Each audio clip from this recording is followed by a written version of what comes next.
Hi all, അസ്സലാമു അലൈക്കും. Welcome back. നിങ്ങളാരും ഇതുവരെ ട്രൈ ചെയ്യാത്ത ഒരു അടിപൊളി റെസിപ്പിയാണ് ഇന്നത്തെ എൻ്റെ വീഡിയോ ഫുള്ളായിട്ട് എല്ലാവരും കാണുക. വീഡിയോ ഇഷ്ടമായാൽ ലൈക്ക് ചെയ്യുക, ഷെയർ ചെയ്യുക, കമൻറ്റ് ചെയ്യുക. ചാനൽ സബ്സ്ക്രൈബ് ചെയ്യാണ്ട് കാണുന്ന കൂട്ടുകാരുണ്ടെങ്കിൽ സബ്സ്ക്രൈബ് ചെയ്ത് എന്നെ സപ്പോർട്ട് ചെയ്യുക. അപ്പോൾ ഇതുണ്ടാക്കാനും വേണ്ടിയിട്ട് നമുക്ക് പാലോ പഞ്ചസാരയോ കസ്റ്റേർഡോ ഒന്നും വേണ്ട. കയ്യിൽ ഇത്തിരി ഫ്രൂട്ട്സ് ഉണ്ടെങ്കിൽ നമുക്ക് ഈസി ആയിട്ട് 10 മിനിറ്റ് കൊണ്ട് ഉണ്ടാക്കാൻ പറ്റുന്ന അടിപൊളി ഫ്രൂട്ട് സലാഡിൻ്റെ റെസിപ്പിയാണ്. നമ്മൾ ഇഫ്താർ പാർട്ടികളിലും ഗസ്റ്റൊക്കെ വരുമ്പോൾ നമുക്ക് ഈസി ആയിട്ട് ഉണ്ടാക്കാൻ പറ്റുന്ന ഒരു ഫ്രൂട്ട് സലാഡാണ്. എല്ലാവരും ഒന്ന് ട്രൈ ചെയ്ത് നോക്കാം. അപ്പോൾ ഇതുണ്ടാക്കാനും വേണ്ടിയിട്ട് ഞാൻ കുറച്ച് ഫ്രൂട്ട്സ് എടുത്തിട്ടുണ്ട്. അപ്പോൾ അതൊക്കെ ഒന്ന് കട്ട് ചെയ്തിട്ട് ഇതുപോലെ ഒരു ബൗളിലേക്ക് ഇട്ട് കൊടുക്കുന്നുണ്ട് കേട്ടോ.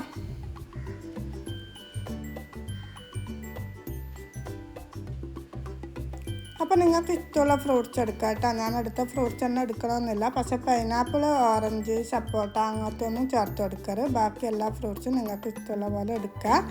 അപ്പോൾ ആ ഫ്രൂട്ട്സൊക്കെ കട്ട് ചെയ്തിട്ട് ഞാൻ ഫ്രിഡ്ജിൽ തണുക്കാനായിട്ട് വെച്ചിട്ടുണ്ട്. അത് തണുക്കുന്ന സമയം കൊണ്ട് നമുക്ക് 1/4 കപ്പ് കാഷ്യൂവും ബദാമും ഒന്ന് ചൂടാക്കിയിട്ട് ഇതുപോലെ ഒന്ന് ക്രഷ് ചെയ്തെടുക്കുക.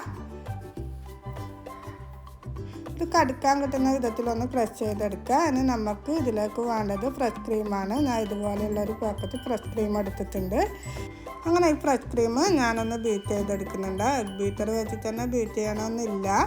കയ്യിലൊരു വിക്കോ അതുപോലെ പോർക്കോ ഉണ്ടെങ്കിൽ അത് വെച്ചിട്ടൊന്ന് ബീറ്റ് ചെയ്തെടുത്താലും മതി. ഞാൻ വേഗമാകാനും വേണ്ടിയിട്ടാണ് ബീറ്റർ വെച്ചിട്ടൊന്ന് ബീറ്റ് ചെയ്തെടുക്കുന്നത്. ഇപ്പോൾ ഫ്രഷ് ക്രീം നന്നായിട്ട് ഞാൻ ബീറ്റ് ചെയ്തെടുത്തിട്ടുണ്ട്. ഇനിയിപ്പോൾ നമുക്ക് ഇതിലേക്ക് മധുരത്തിന് ആവശ്യമായിട്ടുള്ള കണ്ടൻസ് മിൽക്ക് ചേർത്ത് കൊടുക്കുക. ഞാൻ ഇതുപോലുള്ളൊരു പാക്കറ്റാണ് എടുത്തത്. 200 ഗ്രാമിൽ കുറവാണ്, 190 ഗ്രാം അങ്ങനെയുള്ളൊരു പാക്കറ്റാണ്. അപ്പോൾ അത് ഞാൻ ഫുള്ളായിട്ട് ചേർത്ത് കൊടുക്കുന്നില്ല, 1/4 ഭാഗം ചേർത്ത് കൊടുക്കുന്നുള്ളൂ. മധുരമൊക്കെ നിങ്ങളെ ആവശ്യത്തിന് കൂട്ടിയിട്ടും കുറച്ചിട്ടൊക്കെ ചേർത്ത് കൊടുക്കുക. ഈ 1/4 ഭാഗം ഇതിന് നല്ല മധുരമാണ്, നോർമൽ മധുരമാണ്. അപ്പോൾ അത് ചേർത്ത് കൊടുത്തതിന് ശേഷം ഒരു ടീസ്പൂണ് വാനില എസൻസും കൂടി ചേർത്ത് കൊടുത്തിട്ട് ജസ്റ്റ് ഒന്ന് ബീറ്റ് ചെയ്തെടുക്കുന്നുണ്ട് കേട്ടോ. കണ്ടൻസ് മിൽക്കും വാനില എസൻസും ഫ്രഷ് ക്രീമൊക്കെ ഒന്ന് മിക്സ് ആകാനും വേണ്ടിയിട്ട് ഒന്ന് ബീറ്റ് ചെയ്ത് കൊടുക്കുന്നുണ്ട്. അപ്പോൾ ഇത് നന്നായിട്ട് ബീറ്റ് ചെയ്തെടുത്തിട്ടുണ്ട്. പിന്നെ നമ്മൾ തണുപ്പിക്കാൻ വെച്ച ഫ്രൂട്ട്സ് എടുക്കുക. എന്നിട്ട് അതിലേക്ക് നമ്മൾ നേരത്തെ ക്രഷ് ചെയ്ത് വെച്ച നട്സ് ചേർത്ത് കൊടുക്കുക. എന്നിട്ട് ഒരു സ്പൂണ് വെച്ചിട്ട് നട്സ് ഫ്രൂട്ട്സിലെത്തുന്ന വിധത്തിൽ, എല്ലായിടത്തും എത്തുന്ന വിധത്തിൽ ഒന്ന് ഇളക്കി കൊടുക്കുക കേട്ടോ. ഈ നട്സ് ഫ്രൂട്ട്സിന് കടിക്കാൻ കിട്ടുമ്പോൾ നല്ല ടേസ്റ്റാണ് കേട്ടോ. നിങ്ങളെ കയ്യിൽ ഇഷ്ടമുള്ള നട്സ് ചേർത്ത് കൊടുക്കുക കേട്ടോ. കാഷ്യൂം ബദാം തന്നെ വേണമെന്നില്ല. നിങ്ങളെ കയ്യിൽ ഏത് നട്സാണോ ഉള്ളത് അത് ചേർത്ത് കൊടുക്കുക. ഇനി ഒന്നുമില്ലെങ്കിൽ പീനട്ട് ഒന്ന് ജസ്റ്റ് ചൂടാക്കി ഇതുപോലെ ക്രഷ് ചെയ്തിട്ട് ചേർത്ത് കൊടുത്താൽ മതി കേട്ടോ. കടിക്കാൻ കിട്ടുമ്പോൾ നല്ല ടേസ്റ്റിന് വേണ്ടിയിട്ടാണ്. അങ്ങനെ നട്സ് എല്ലായിടത്തും എത്തുന്ന വിധത്തിൽ ഇളക്കിയെടുക്കുക. അതിന് ശേഷം നമ്മൾ ബീറ്റ് ചെയ്ത് വെച്ച ഫ്രഷ് ക്രീമും കണ്ടൻസ് മിൽക്കിൻ്റെ മിക്സില്ല അത് നമ്മൾ ഫ്രൂട്ട്സിലേക്ക് ഒഴിച്ച് കൊടുക്കുക. എന്നിട്ട് നന്നായിട്ടൊന്ന് ഇളക്കി കൊടുക്കുക കേട്ടോ. ഈ ഫ്രൂട്ട്സിൽ ഈ ക്രീം എത്തുന്ന വിധത്തിൽ നന്നായിട്ടൊന്ന് ഇളക്കി കൊടുക്കുക. എന്നിട്ട് ഒരു 2 മണിക്കൂർ ഫ്രിഡ്ജിൽ വെച്ചിട്ടൊന്ന് തണുപ്പിച്ചെടുക്കുക കേട്ടോ. തണുപ്പിക്കാണ്ട് കഴിക്കാൻ നമ്മൾ ഫ്രൂട്ട്സ് തണുപ്പിച്ചതാണ്, നമ്മളെ ഫ്രഷ് ക്രീം നല്ല തണുപ്പുള്ളതാണ്.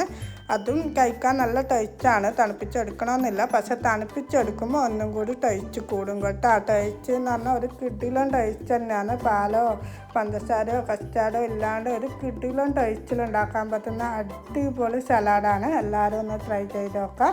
നമ്മൾ ഇഫ്താറിൻ്റെ ടൈമിലും ഇഫ്താർ പാർട്ടിയിലൊക്കെ നമ്മൾ കഴിച്ചാൽ നമ്മൾ ക്ഷീണവും വിശപ്പൊക്കെ മാറാൻ സഹായിക്കുന്ന ഒരു അടിപൊളി സലാഡാണ്.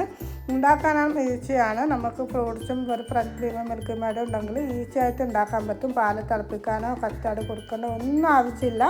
ഈസി ആയിട്ട് ഉണ്ടാക്കാൻ പറ്റുന്ന ഒരു അടിപൊളി സലാഡാണ്. എല്ലാവരും മസ്റ്റായിട്ട് ഒന്ന് ട്രൈ ചെയ്ത് നോക്കാം. വീഡിയോ കാണുന്ന എല്ലാ കൂട്ടുകാരും ഇത് ഒരു തവണയെങ്കിലും ഒന്ന് മസ്റ്റ് ട്രൈ ചെയ്യുക. ഒരു തവണ നിങ്ങളിത് ഉണ്ടാക്കുകയാണെങ്കിൽ പിന്നെ നിങ്ങളിത് വീണ്ടും വീണ്ടും ഉണ്ടാക്കും. അത്രയും ടേസ്റ്റാണ്, ഉണ്ടാക്കാനും എളുപ്പമാണ്. അപ്പോൾ എല്ലാവരും ഒന്ന് ട്രൈ ചെയ്ത് നോക്കിയിട്ട് നിങ്ങളുടെ അഭിപ്രായങ്ങൾ കമൻറ്റിലൂടെ അറിയിക്കുക. വീഡിയോ ഇഷ്ടമാണെങ്കിൽ ലൈക്ക് ചെയ്യുക. ഇന്നത്തെ വീഡിയോ ഞാനിവിടെ വൈൻഡപ്പ് ചെയ്യാണ്. പുതിയൊരു വീഡിയോ ആയി പുതിയൊരു റെസിപ്പിയായി വീണ്ടും കാണാം ഇൻഷാ അല്ലാഹ്. അസ്സലാമു അലൈക്കും. Take care. Bye bye.